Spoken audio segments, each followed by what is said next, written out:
여러분 안녕하십니까? 주일 아침 통독교회 통독 성경 공부 시간입니다. 여러분들은 지난 한 주간 동안 1년 1독 통독 성경 104일에서 110일, 사무엘하 7장에서 22장까지, 그리고 시편 51편, 그리고 3편의 내용을 공부하셨습니다. 이 시간은 그 내용들을 조금 더 깊게 살펴보는 시간을 기대하겠습니다. 기도하겠습니다. 좋으신 아버지 하나님 감사합니다. 지난 한 주 동안 저희들의 삶의 시간 속에서 성경을 손에 붙들게 하시고 하나님의 말씀인 성경을 글자로 주신 놀라운 책을 붙들고 한 글자 한 글자, 한 문장 한 문장, 한 사건들을 읽으면서 하나님께서 어떻게 그 시대를 통치하셨는지 깨달아 알게 하심을 감사합니다. 이 시간 그 내용들을 잘 살펴서 제대로 이해하고 오늘 우리 하나님께서 우리를 통치하시는 하나님의 그 아름다운 통치의 손길에 우리가 믿음으로 순종하는 기쁨의 시간들을 선택할 수 있도록 인도하여 주시옵소서. 존귀하신 예수님의 이름으로 기도합나이다. 아멘. 여러분들은 지난 시간 동안 다윗이라는 사람에 대해서 이제 공부하고 계십니다. 다윗의 인생으로 들어가 보면 크게 전반기, 후반기로 나눠볼 수 있습니다. 일단 어느 인생을 놓고 전후반으로 나눠볼 수 있다면 그 사람은 성공한 인생입니다. 전반기와 후반기 이렇게 나누어서 삶을 살았다라는 것은 굉장한 삶을 살았다. 그렇게 총체적 평가를 해둘 수 있죠. 다윗의 전반기는 12지파의 왕이 되어서 예루살렘에 입성한 사건. 여기까지를 큰 틀에서 보면 이제 다윗의 전반기라고 볼 수 있겠습니다. 그렇다면 이제 다윗의 후반기는 그 예루살렘에서 왕이 되어서 거기에서 성전을 지을 수 있도록 하나님 앞에 허락을 받아내고, 그리고 이제 아들 솔로몬에게 그 예루살렘의 통치를 이어갈 수 있도록, 지속 가능할 수 있도록 계승했다. 여기까지를 묶어서 후반전이라고 볼 수 있겠습니다. 참 멋진 인생이죠. 그런데 이 멋진 인생으로 들어가 보면 그의 전반 인생도 그의 후반 인생도 깊이 통찰해 보면 그는 혼자 살지 않았습니다. 혼자 사는 사람 멋있어 보이죠? 아니요. 우리 하나님은 처음부터 아담을 창조하시고 혼자 사는 게 적절해 보이지 않다라고 판단하신 겁니다. 함께 하는 거죠. 함께 산다. 자, 이런 면에서 보면 이제 다윗의 전반기에도 보면은 함께 손잡고 산 사람들의 이야기고, 다윗의 후반전에도 보면은 이제 함께 손잡고 그는 일들을 해냈다는 얘기죠. 다윗 후반전에 있어서 굉장히 중요한 함께 손을 잡은 동역자 중에 한 사람이 나단 선지자입니다. 여러분들은 그 나단 선지자와 다윗과의 관계된 이야기들을 지난 한 주 동안 공부하셨을 거예요. 오늘은 나단과 다윗의 협력신앙이라는 측면에서 그 두 사람이 묶여서 어떻게 신앙으로 협력했는가라는 사실에 대해서 한 5가지 포인트로 살펴볼 것입니다. 나단, 이 사람의 삶의 방식은 이제 하나님의 말씀을 전달하는 선지자의 삶을 살았고, 다윗은 국가 모든 행정의 총체적인 업무들을 결단하고 추진해야 되는 이제 왕으로서의 삶을 살았습니다. 그런데 이 두 사람은 협력했습니다. 근데 그 협력의 내용으로 들어가 보면은 하나님을 영화롭게 하겠다라는 근본적인 신앙입니다. 따라서 그 내용이 어떠했는가를 살펴보면 이제 첫 번째로 보면 다윗과 나단의 가장 근본 기초는 다름이 아니라 모세 오경이었다라는 사실에 대해서 우리는 파악해야 됩니다. 다윗과 나단이 살던 500년 전에 모세라는 사람이 살았고 그는 그의 삶의 기록을 남겼습니다. 그런데 그 기록은 단순한 기록이 아니라 하나님의 계시의 말씀으로 남겨지게 된 거죠. 따라서 다윗과 나단은 그 하나님의 말씀 계시의 책 모세 오경을 정말 열심히 읽었다. 모세 오경이 쓰여지고 난 후 가장 열심히 읽은 독자를 꼽으라면 첫째는 여호수아를 꼽을 수 있겠죠. 당연히 두 번째는 사무엘을 꼽을 수 있겠죠. 거의 세 번째로 꼽힐 사람을 꼽으라면 다윗, 나단이었다라고 볼 수 있겠습니다. 사실 우리가 이 책을 들고 있지만 별로 안 읽잖아요. 솔직하게. 거의 이 책을 읽어서 자기 생각을 삼기보다는 자기 생각을 가지고 이 책에서 한 구절을 따다가 그걸 가지고 자기 생각을 삼습니다. 신학이라는 이름으로 자기에게 주어진 어떤 신앙적 사명 혹은 은사라는 이름으로 자기가 생각하고 있는 생각을 근거로 성경의 한 구절 가져다 거기에서 덧칠을 하면서 생각을 펼쳐가는. 그러면서 그 시대에 자기의 존재 가치를 부각시키고 주변 사람들을 끌어들여서 자기만의 신앙 브랜드를 만드는. 안타깝기 짝이 없죠. 그런데 놀랍게도 바로 여호수아, 사무엘, 그리고 다윗, 나단 이 사람들은 그렇게 이 책을 읽지 않았다는 거죠. 이 책을 쓰여진 대로 최선을 다해서 기록대로 읽었다는 것입니다.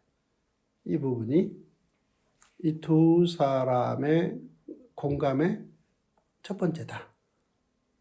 자, 이제 이 두 사람은 이제 열심히 협력해 가는데 그 협력의 기초가 바로 5권의 책이었다라는 사실이죠. 우리도 사람들을 만나서 협력 혹은 동역 이런 표현들로 함께 시간을 보내는데요. 그 협력 혹은 동역이라고 말할 때 그 근거가 재물 혹은 권력 혹은 취미생활이나 혹은 쾌락 여기에서 못 벗어납니다. 재물, 권력, 명예 혹은 취미생활 혹은 쾌락 이런 포인트들을 놓고 공감해서 협력한다는 거죠. 그런데 다윗과 나단은 그 근간이 모세 오경이었다. 따라서 모세 오경이 바로 이 두 사람의 협력신앙의 첫 번째 공통이었다. 이렇게 꼽아두셔야 합니다. 두 번째, 다윗과 나단의 협력신앙의 포인트를 꼽아보면 어느 날 예루살렘에서 다윗이 나단을 자기 궁으로 초청하죠. 자기 궁에 여러 상황이 좋습니다. 한마디로 얼마나 자기가 지금 그 궁에서 월등한 삶을 살고 있는 거니 백향목 궁이라고 다윗은 나단에게 말합니다. 이렇게 좋은 데서 살고 있다. 자, 언뜻 들으면 이게 보통 이제 자기의 행복에 대한 고백이요, 일종의 자기 자랑이 될 수 있는 거잖아요. 그런데 이제 다윗은 나단에게 지금이야말로 내가 사명을 감당해야 될 절호의 기회가 아니겠느냐라는 이야기를 나단에게 건네는 거죠. 자기 결심 결단을 밝히는 게 아니올시다 의논하는 겁니다. 참 멋있는 사람들의 특징이죠. 의논한다. 그래서 결국은 이제 다윗이 나단에게 그 의논을 하게 되고 나단이 다윗이 말한 그 핵심 사명, 그러니까 이제 움직이는 성막시대 500년을 종료하고 움직이지 않는 성전시대가 지금이지 않느냐, 그 사명을 내가 감당해야 되는 게 아니냐 라는 그 고백과 의논에 대해서 나단이 동의했다는 겁니다. 이 얼마나 중요한, 다윗과 나단이 500여 년 전 모세가 기록한 신명기의 기록들을 토대로 하나님 앞에서 이제 신앙적 협력을 시도하는 장면인지 모르겠습니다. 참 놀랍습니다. 이 두 사람이 여기서 합의했다는 거죠. 이건 참 놀랍습니다. 사실 이미 그 예루살렘을 포함한 가나안 땅을 하나님께서 모든 민족을 복을 받게 하시겠다라는 계획의 통치 지역 출발점으로 선택한 것은 천년 전이잖아요. 그 긴 시간이 지난 지금 상황에서 이 두 사람, 겉으로 보면 왕이고 겉으로 보면 선지자지만 또 딱 잘라놓고 보면 고작 두 인간이잖아요. 그런데 고작 두 인간이 선지자와 왕의 그 책무를 가지고 두 사람이 거기에서 깊은 의논을 하며 합의하며 책임을 나누는 참 멋진 모습이다. 이게 두 번째 모습으로 여러분들 살펴보셨습니다. 세 번째 다윗과 나단의 이제 협력 신앙으로 보면 바로 다윗과 나단이 대화를 나눈 그날 밤 하나님께서 이제 나단을 통해서 그 둘의 협력이 사실 이제 하나님의 계획 기초 위에 세워진 협력이었음을 확인해 주시죠. 그러면서 다윗 마음대로 할 수 있도록 지지해 줘라. 이렇게 말씀하신 게 아니라 우리 하나님께서 오래전 계획하시고 또 미래를 위해서 설계하고 계신 내용들을 나단에게 전하는 거죠. 첫째, 설계도 다시 준다. 굉장히 중요한 포인트죠. 두 번째는 너는 준비한다. 세 번째, 너의 아들이 짓는다. 자, 이 이야기죠. 그러니까 두 사람이 합의한 내용이 있었을 거잖아요. 근데 그 합의한 총체적인 흐름은 존중하되 하나님이 인정하고 허락하되 그러나 향후 진행 계획에 대해서는 하나님의 계획을 하나님의 종인 선지자 나단을 통해서 다윗에게 전달하는 거죠. 자, 그랬을 때 다윗과 나단은 하나님께서 주신 그 계획대로 두 사람이 다음날 만나서 합의했다는 거죠. 그러니까 사실은 이제 계획을 세운 계획을 하나님께서 크게 하나님의 계획으로 수렴해서 승인하고 진행할 때 거기에 두 사람 다 순종했다라는 얘기입니다. 나름의 어떤 계획을 이제 깊은 고민 끝에 세워 놓으면 그 세워놓은 계획들을 바꾸지 않으려고 합니다. 이제 나름 이제 일컬어 소신, 주관, 이런 표현도 됩니다만 아집, 자기 고집, 이런 거일 수도 있잖아요. 그런데 이제 다윗은 이제 그리하지 않았다. 나단과 합의하여 하나님께서 주신 계획대로 모든 걸 세팅했다. 이게 정말 중요한 협력신앙. 다윗이 선 넘지 않는 참으로 멋진 협력신앙의 모습이다. 그렇게 볼 수 있겠습니다. 네 번째, 이 다윗이 나단과 협력해서 신앙의 자리에 서게 된 사건을 꼽으라면 안타깝게도 다윗이 우리아를 죽인 사건의 뒤끝에서 두 사람이 협력했다는 거죠.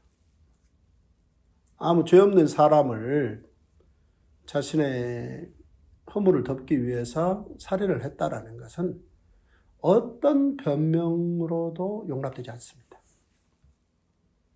다윗은 그런 죄를 지은 상태에서 이제 덮고 시간을 보내고 있는데 나단이 찾아가서 이제 날카롭게 그 부분을 들춰내죠. 사실 이때 여기에서 이제 다윗이 나단에 대해서 격하게 반응하고 지금까지의 관계를 여기서 정리할 수도 있고 또 심지어 우리아를 죽였는데 다윗이 나단이라고 죽이지 말라는 법도 없잖아요. 그럴 수도 있는 그 위기의 상황인데 사실 나단 입장에서는 다윗이 우리아를 죽이는 그런 방식으로 자기를 죽일 수도 있다. 자기가 그런 위험에 처해지게 되는 거잖아요. 그런데 나단이 보기에는 다윗이 더 큰 위험에 처해 있는 거죠. 결국 나단은 자기의 위험을 감수하고 이제 나단은 다윗을 찾아가서 얘기하는 거죠. 너 그 위험에서 나와야 된다. 회개하겠느냐. 그러니까 회개하면 기회가 있고 회개하지 않으면 넌 기회가 없다. 라는 얘기죠. 사람이요. 바뀌는 사람은 좋은 쪽으로 바뀌는 사람은 열려있는 사람은 후반전이 있고 크게 기대해도 됩니다. 근데 도대체 안 바뀌는 사람들이 있잖아요. 뭐 그렇게 중요하다고 몇 가지 자기가 정해놓은 원칙을 가지고 끝까지 숨고들 때까지 고집 피우면서 사는 사람도 있잖아요. 그런 사람들하고 다른 모습을 이 두 사람은 보여준다. 결국 나단이 큰 위기를 감수하고 다윗을 찾아가서 다윗의 처해 있는 그 위기를 구해준 거죠. 그래서 이제 하나님의 용서 앞에 서게 될 수 있도록 해줬다. 이게 다윗과 나단의 네 번째 협력신앙이다. 이렇게 볼 수 있겠고, 다섯 번째 다윗과 나단의 협력신앙으로 가보면 이제 다윗이 더 이상 왕으로서 계승을 할 수 없는, 살아있지만 늙어서 뭔가 이 통치권의 상황 파악을 제대로 할 수 없는 시기에 접어들었을 때입니다. 사람인데 어리다는 이유로 책임을 질 수 있는 실력이 없잖아요. 그런데 사람인데 늙어서 많이 더 늙었다는 이유로 판단력이나 상황을 장악할 능력을 이제 놓치게 되는 그런 시기가 늙었을 때입니다. 다윗이 그렇게 늙어 있습니다. 근데 그 틈을 그러나 살아는 있죠. 그 틈을 노린 사람이 다윗의 아들 중에 한 사람인 아도니아입니다. 그 상황을 노려서 이제 자기에게 유리하게끔 만들어서 세력화해서 이제 자신을 왕으로 만들어가는. 자, 다윗의 의지나 뜻은 아니올시다. 그런데 그만큼 다윗이 왕으로서 권력 전체를 장악할 능력은 이미 상당히 놓친 상태였다는 겁니다. 굉장히 위기 상황이죠. 왜냐하면 나단이 보기에 이 아도니아라는 사람을 보건대 저 사람은 이제 다윗이 죽고 난 다음에 그 다음 정권이 해야 될 가장 핵심 사명은 성전을 건축하는 일입니다. 그런데 나단이 보기에 아도니아는 그거에 초점을 맞출 사람이 아니라고 판단이 된 거죠. 이제 결국 이 위기, 큰 틀에서 보면은 이게 다윗이 죽어져가는 정도의 위기가 아니라 정말 큰 위기잖아요. 이런 위기 상황에서 이제 나단은 먼저 이제 밧세바를 찾아가서 다윗을 만나게 하죠. 그리고 밧세바와 다윗이 왕권 계승 문제를 놓고 논의하고 있을 때 나단이 직접 찾아갑니다. 찾아가서 이제 다윗을 돕죠. 이 당시 상황에서는 다윗이 도움을 받아야 될 결정적인 순간인 거죠. 다윗은 참 어렸을 때 국가를 돕겠다 해서 골리앗과 맞선 사람이잖아요. 그러나 이제 늙은 상태에서 죽음을 앞둔 상황에서는 누군가의 도움을 받아야 되는 상황인데, 이때 바로 이제 나단이 찾아가서 당신의 시대적 사명은 이제 끝나가는데 분명히 당신이 후반전 전체를 통해서, 아니면 큰 틀에서 보면 당신의 전반전, 아니 오래전 1000년 전부터 준비된 이 모든 하나님의 계획이 이제 본격적으로 착수될 이 시점인데, 이 상황 잘 컨트롤하지 못하면 큰 어려움에 처하게 된다. 당신 지금 바로 선택해야 된다. 그래서 다윗의 그 선택, 그러니까 다윗의 선택은 이제 왕위를 솔로몬에게 넘겨주는 거죠. 솔로몬은 사실 아직 어립니다.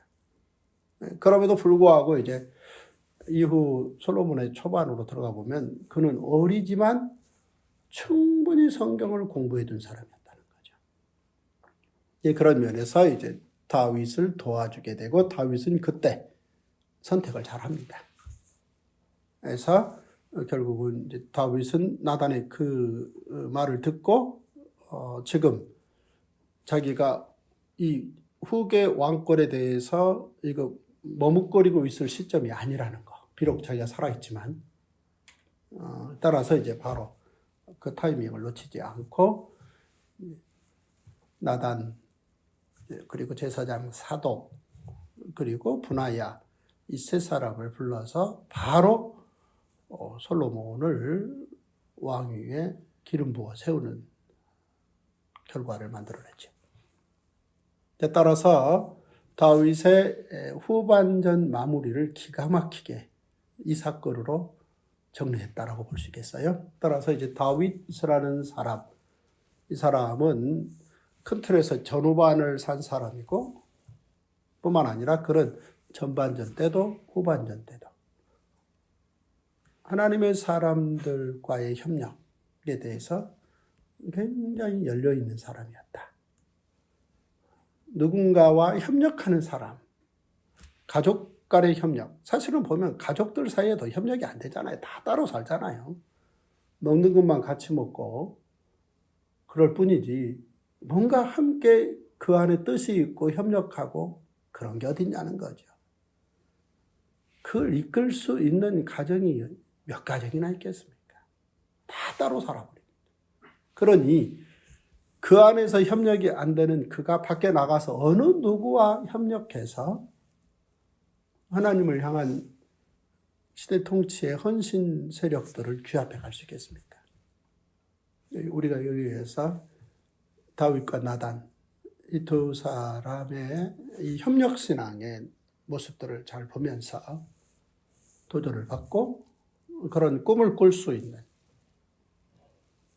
지금부터 3000년 전에 그렇게 꿈을 꾸어서 예루살렘의 성전에 기틀을 세운 그들의 신앙적 모습을 오늘 우리도 이 복된 주일 예배를 통하여, 그리고 성도의 교제를 통하여 이 꿈이 세워져가는 은혜가 우리 안에 넘치시기를 소망합니다.